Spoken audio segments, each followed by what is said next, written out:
ينبغي لجلال وجهك وعظيم سلطانك رب اشرح لي صدري ويسر لي امري واحلل عقدة من لساني يفقهوا قولي رب اعوذ بك من همزات الشياطين ورب اعوذ بك رب ان يحضرون صدق الله العظيم نحمده ونصلي على رسوله الكريم اما بعد میں انتہائی مشکور ہوں جماعت اسلامی کے مرکزی قائدین اور اپنے عزیز طلباء کا جنہوں نے یہاں حاضری کا موقع دیا ہے، اور آج میری اس گفتگو کا جو عنوان ہے اقبال اور مسلمانوں کا زوال۔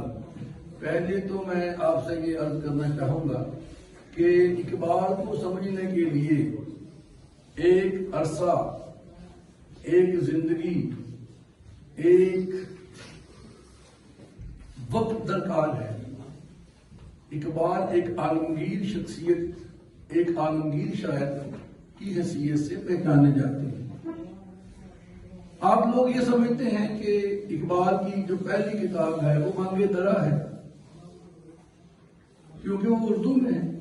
اقبال کی 4 کتب جو ہیں وہ اردو میں ہیں، پوری جو کتابیں انہوں نے لکھی ہیں وہ تو ان کی تعداد 11 ہے، لیکن جو سب سے پہلی کتاب آئی تھی وہ اسرار خودی تھی۔ اسرار خودی یہ کتاب 1915 میں جو ہے وہ چھپی ہے، اور جب یہ چھپی ہے تو علامہ کے ایک درینہ ساتھی تھے، وہ پروفیسر بھی تھے۔ اس وقت جو دور تھا، آپ کو پتا ہے 1915 کی میں جب بات کی ہے تو وہ دور تھا، انگریزوں کا دور تھا، اور اس ملک میں جو حکمرانی تھی وہ انگریزوں کی تھی۔ تو 3 ماہ کے بعد وہ جو کتاب چھپی ہے، 3 ماہ کے بعد وہ کتاب جب چھپی ہے تو ساری سی بات ہے کہ یہ جو خطہ تھا یہ متحدہ ہندوستان، اور یہ ایک سمجھ لے کہ انگریزوں کی کالونی بن چکا تھا یہ ملک جو تھا۔ تو وہ کتاب کی اشاعت کے 3 ماہ کے بعد علامہ کو ایک خط موصول ہوتا ہے، اور علامہ جو ہے وہ اس وقت لاہور میں اپنی مکلور روڈ والی جو جگہ ہے وہاں تھے۔ یہ 1915 کی بات کر رہا ہوں۔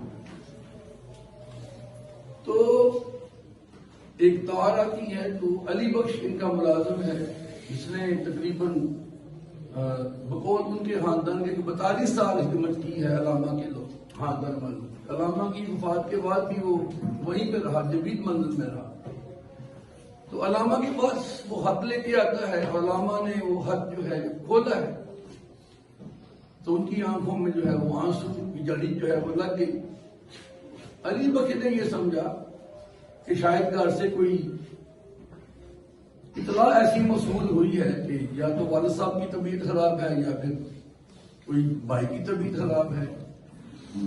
تو اس نے استفسار کیا، پوچھا علامہ صاحب خیریت ہے؟ آپ رو رہے ہیں؟ تو انہوں نے جواب دیا کہ یہ خط جو ہے یہ انگلینڈ سے آیا ہے، اور میرے ایک درینہ ساتھی دوست ہیں جو مجھے گائیڈ بھی کرتے رہے فلسفے میں، پروفیسر نکلسن ان کا نام تھا، وہ اردو اور فارسی کے ماہر استاد بھی تھے، فلسفہ بھی ان کا موضوع تھا۔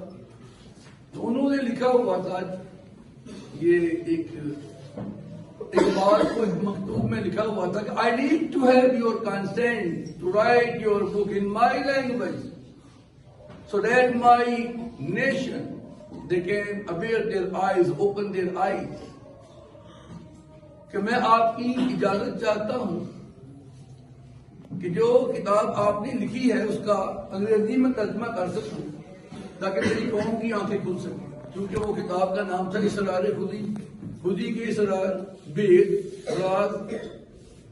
تو علامہ کی آنکھوں میں آنسو اس لیے آئے تھے کہ انہوں نے جواب دیا کہ دیکھیں کہ یہ کتاب میں نے ان کے لیے نہیں لکھی، افسوس کا مقام یہ ہے، دکھ کی بات یہ ہے کہ جس قوم کے لیے میں نے کتاب لکھی ہے وہ سو رہی ہے، اور جس کے لیے میں نے نہیں لکھی وہ جاگ رہی۔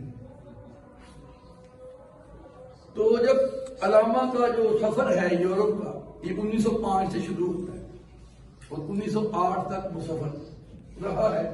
میں یہ باتیں پہلے آپ کو اس لیے بتا رہا ہوں کہ اقبال کو سمجھنے میں اور ان کی جو فلسفیانہ سوچ ہے وہ آپ تک آسانی سے جو ہے نا وہ پہنچ جائے، آپ سمجھ جائیں کہ میں کیا کہنا چاہتا ہوں آپ سے۔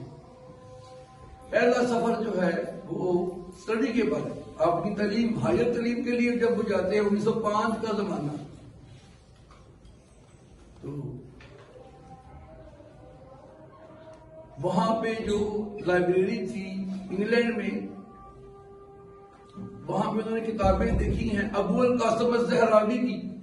یہ شاید جو بچے انٹر کے ہیں، انٹر پارٹ 1 کے، انہوں نے وہ پڑھا ہوگا ان کے بارے میں، ابو القاسم الزہراوی کے بارے میں۔ ابو علی سینا کا نام تو سنا ہوگا، جابر بن حیان کا نام تو سنا ہوگا، یا پھر فیثاغورس اس کا نام بھی سنا ہوگا۔ یہ سارے میں نے وہ بندوں کا نام لیا ہے جنہوں نے ابو علی سینا کا نام لیا ہے۔ تو دنانے نے کتابیں طب پہ لکھی ہیں، وہ علامہ نے وہاں دیکھی ہیں۔ کہاں دیکھی ہیں؟ وہ جو انگلش لائبریری جو تھی وہاں انگلینڈ میں، جہاں وہ پڑھنے کے لیے گئی تھی۔ تو ایک